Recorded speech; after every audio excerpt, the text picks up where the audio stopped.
Hej och välkomna till Samtal pågår. Jag heter Alexandra Frid.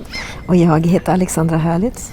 Just nu så sitter vi vid Näckråsdammen på Humanisten och förbereder oss inför livepodden som vi har i Nordstan.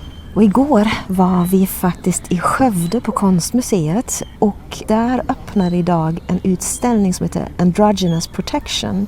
Och det är en amerikansk feministisk konstnär med judiska rötter som heter Stein som alltså visar sin konst där i ett stort retrospektiv. Och vi åkte också till Skövde då för att lyssna på Steins föreläsning Below the Eyes, Sexuality and Averting the Gaze som handlade om hennes konstnärskap. Och vi tog också tillfället i akt att intervjua museichef Thomas Oldrell om den här donationen. Det är egentligen en ganska intressant historia för att det var ett mejl. Vi fick ett mejl från hennes museumliaison Anna-Marie Ho som sa att vi kollar runt i Europa på platser för Steins konst och det vi har sett om er låter intressant och vi skulle vilja ha ett samtal med er. Så att utifrån det här, jag tror att den här kom typ veckan efter midsommar eller någonting sånt där. Så det mejlet, ja just det, så att det mejlet låg till efter sommaren innan vi svarade på det. Och när vi svarade på det så satte vi upp ett möte, ett teamsmöte och så pratade vi lite grann för att få en liten bild utav vad det handlade om. Vi kände inte till Stein sedan tidigare. Så att vi kollade upp lite grann vem hon var, om det här var någonting som skulle fungera i museet för oss. Ganska snart så kom vi fram till att det här var jätteintressant för oss. Dels för att vi har ju som en av våra målsättningar, eller vi jobbar ju för mycket med normkritik och få samlingen representerad på ett jämlikt sätt och så vidare. Så att det här var ju jättespännande och ett konstnärskap som vi inte kände till och som dessutom då faktiskt var utav en konstnär utanför Europa, vilket gjorde det inte mindre spännande. Och när vi sen träffades och pratade med varandra så började vi ganska snabbt gilla varandra också, vilket hjälpte till. Så att redan på hösten där så började vi titta på kataloger utav konst.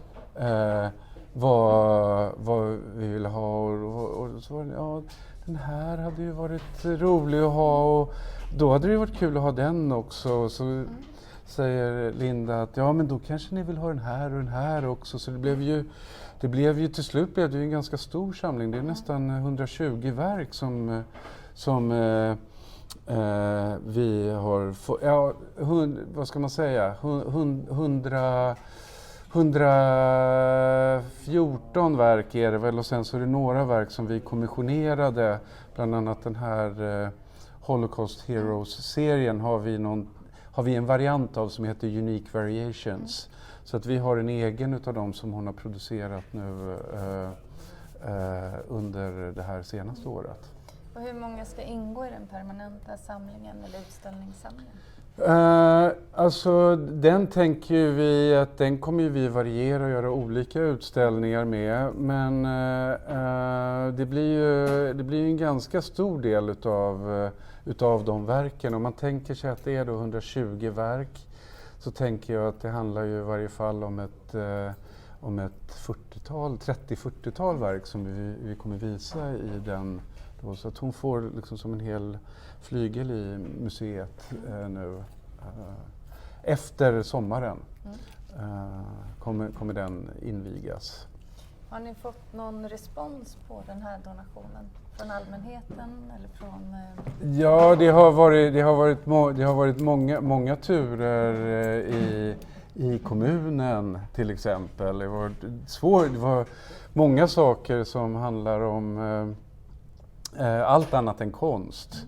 Värdet utav det här och vem måste vara med för att bestämma om att ett sånt här verk ska kunna den här typen av samling ska kunna tas emot och så. Så att det har malts väldigt många kvarnar och vi har fått en hel del intressant feedback också från folk som har hört talas om det här då. Det har ju skrivits en del om det. Inte så mycket på nationell nivå, men lokalt har det uppmärksammats ganska mycket. Också som någonting stort att en amerikansk konstnär vill vara i Skövde och att det är liksom ändå en stolthet. Judisk konstnär också. En judisk konstnär, ja. Precis. En judisk amerikansk konstnär. Så att det har varit, vi har inte fått någon sån här negativa kommentarer utifrån ett antisemitiskt perspektiv eller ett sån här något inskränkt perspektiv på homosexualitet eller så. Det är ingenting som vi har hört. Men där är ju vi också ganska tydliga hur vi jobbar på museet med de frågorna. Så att, det är ju många som snarast refererar till oss som ett museum för kvinnliga konstnärer. Men faktum är det att vi har nästan 50-50. Det är bara en liten övervikt på de kvinnorna som vi visar och som vi har i våra samlingar. Men den övervikten är ju inte i antal konstnärer. Det är fortfarande mer manliga konstnärer. Men vi har större samlingar utav kvinnorna rent generellt. Okej, ska vi gå och titta på utställningen? Det tycker jag vi gör. I föreläsningen som Linda Stein höll igår så berättade hon om sitt konstnärskap och sin uppväxt. Och efter föreläsningen så fick vi gå på en förhandsvisning i hennes retrospektiv. Och då intervjuade vi henne om flera olika saker, bland annat om ett av hennes favoritverk i utställningen. Men vi frågade också om... Ja, vi frågade om olika motiv som är återkommande men också om material som hon använder, för det är väldigt tydligt att ibland arbetar hon i metall och ibland är någon väldigt mjuk, nästan sammetsaktig tyg. Ja. Let's talk about this one. This one, okay. Your favorite in this exhibition. Yes. What okay. is the... I think it's called Fierce Femininity. And I number each of my pictures. Oh, I have to be careful not to. I number each of my works. So this is 738. Fierce Femininity 738. Yes. And once again, you see the 1 foot forward, 1 foot back. And this comes off we'll call it a mannequin. And you could see it has on the sides Velcro straps. I don't know if you noticed it. Yeah. And a Velcro shoulders. Yeah. So it would fit any body. And it could be put on the body and people look in the mirror while they are wearing this. Yes. And sometimes when they come to my studio, I ask them if they would like a bow and arrow or weights or let's see or barbells. Barbells, a bow and arrow, or boxing gloves. Okay. As you saw in one of the pictures there, boxing gloves. And one TV person that was interviewing me said, I would like to put on the boxing gloves and the sculpture. It was a different sculpture than this. And she put the microphone in the boxing gloves, and the whole interview she did with her wearing a sculpture with the boxing gloves. And to me, this is a kind of armor. Yeah. A kind of protection. As I said, shield, my right? work, a shield. My work is all about protection.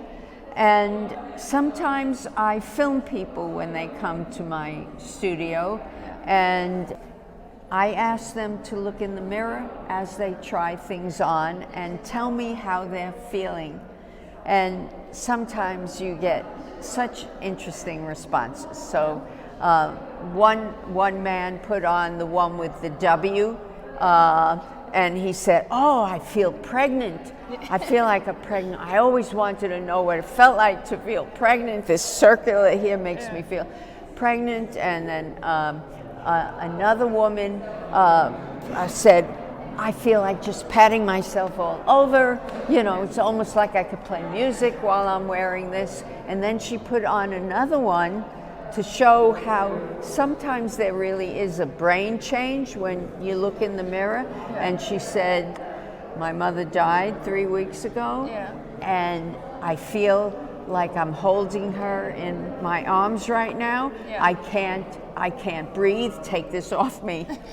Okay. You know, so she really got into that, whereas the other one, she was just having a great time. Sometimes older women would say, if I were wearing this in the street, I would feel safer walking out late at night. One college student, young woman, put one on and said, "Oh, if I were wearing this when my boyfriend wanted to have sex without a condom, it would be much easier for me to say, no, you can't." So it's an interesting reaction, and sometimes some people just say what they think you want them to say, but some people really get into it. And but these are really wearable sculptures. They are. I've stopped doing these performances. Okay. What I would do in the past, if I came here, I would ask Thomas and Thomas to find a local group of dancers, or I would ask Lars from the university to have the dance department ask if there are some students who would like to create a dance or a poem or a skit wearing the sculpture. Yeah. But now I feel I've been doing that so many years now. Yeah. I'm afraid something will happen to the art. I've been lucky up till now, nothing has happened. But I think it's time to let it just be viewed now. Can I just ask you something? Have you always been a New York-based artist? Yes. Okay. So during the 60s and 70s, when Judy Chicago and Miriam Shapiro were active, but mainly on the West Coast, what was the situation for artists for feminist artists in New York? Yes, and I knew Miriam Shapiro. She was a friend. I was invited to her house for dinner. She came to my house for dinner, and she was terrific. She was really terrific. Judy Chicago, the same thing. What they did at Woman House in California was really opened minds and was very, very significant. Yeah. And the whole movement, I was lucky, even though I struggled as a gay woman, and struggled in the art world. Yeah. In a way, I was very lucky because it was opening up. I mean, in 1963, I went to hear Betty Friedan speak at Cooper Union. Yeah. You know, and heard the men said to her, well, look, if this women's lib, became more prevalent, I mean, what would you do with bathrooms? And I mean, always that comes up, right? Yeah. And what would you do? And if you went into a subway, would I always have to? I wouldn't have to get up and give my seat then, or what would happen in a subway? Everything would be all mixed up. So, I mean, I remember to this day. So I was very lucky reading The Feminist Mystique, and the art world was opening up. But in college, women could be stars. And I've said this in lectures that, and the teacher said, yes, you students don't realize that now women could be seen as terrific artists, but as soon as they graduate, it's another story. Let me ask you something. you told us about that you lived with quite a bit of shame growing up. Or Yes. at least when you understood that you're gay, right? Yes. But you also say that you became an activist. Like when did you become an activist? Okay, so when Betty Friedan Yeah. wrote her book, and I read that book and thought, wow, this is really great. Yeah. And women I don't have to, just follow the Gary boyfriends of the world, and I could have more agency. Yeah. And read Gloria Steinem, Right. who is now on Have Art Will Travel's board of honorary board. So reading them just opened my eyes, Yeah. and I started marching Yeah. in the women's liberation. It took me much, much longer before I could march in the gay liberation because Okay. I was hiding. Yeah. And I'm not sure of the year, but I remember my friend Ted, my good friend Ted, said, Yeah. "Come on, Linda," and I, Yeah. well, I don't know. He said, "Come on." Yeah. And I remember that it took, Yeah. I thought with such courage Yeah. to do that and march. And then, and I feel that this lecture certainly is a form of activism. Yeah. So gradually I became more and more active. I marched more. I know Barnard College Yeah. had some kind of women's conference. Yeah. And I remember things that they said, and it's certainly in my diaries. Yeah. What those, I think Kate Millett was there, and Yeah. Kate also became a friend. Yeah. Slowly I became more and more active, did Yeah. more and more marching, did more and more Yeah. lecturing More comfortable. on Yeah. the subject. Yeah. And as a teacher, I certainly encouraged the girls as well as the boys. So I did what I could,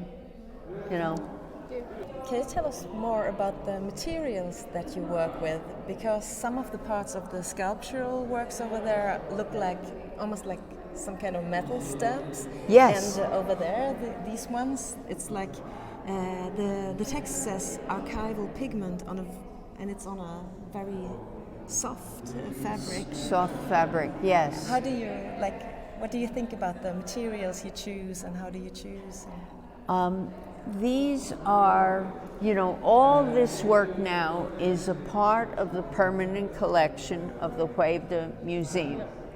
And I had a series called Holocaust Heroes, Fierce Females, using these images of these people, because I chose these women. The only one you would recognize is Anne Frank, maybe. Everybody knows Anne Frank, but the others who saved so many lives, you wouldn't even know. But the materials at first were canvas and a transfer of the pigment. So I would take a photograph and then transfer it archivally onto canvas.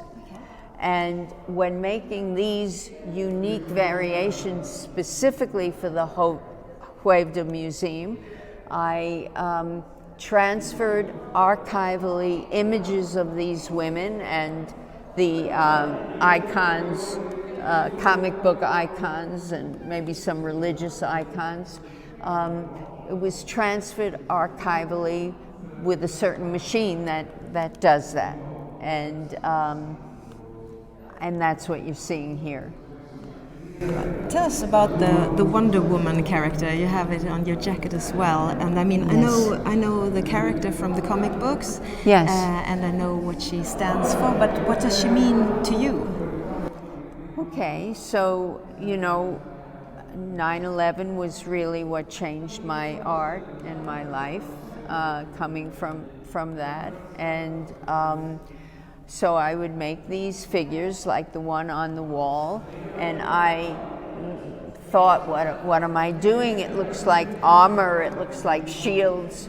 And then I thought of Wonder Woman as a symbol of protection, and as her creator, William Moulton Marston, created her in 1941 during World War II, and to be a protector of America and to help the downtrodden and never to kill. So while he was alive, he died in 1947, and I only use images from those years because after he died, Wonder Woman got all flaky. I think she opened a boutique, and she was man crazy maybe, or more violent in some ways. So she became, so I call that a kind of shadow to my sculpture, a Wonder Woman shadow. And I have her standing also like a sentinel. I put her two legs together and her arms at the side, just watching, quiet, just seeing that everything's okay. But if anybody got bullied or someone got violent, she would hop into action. She would. Yes.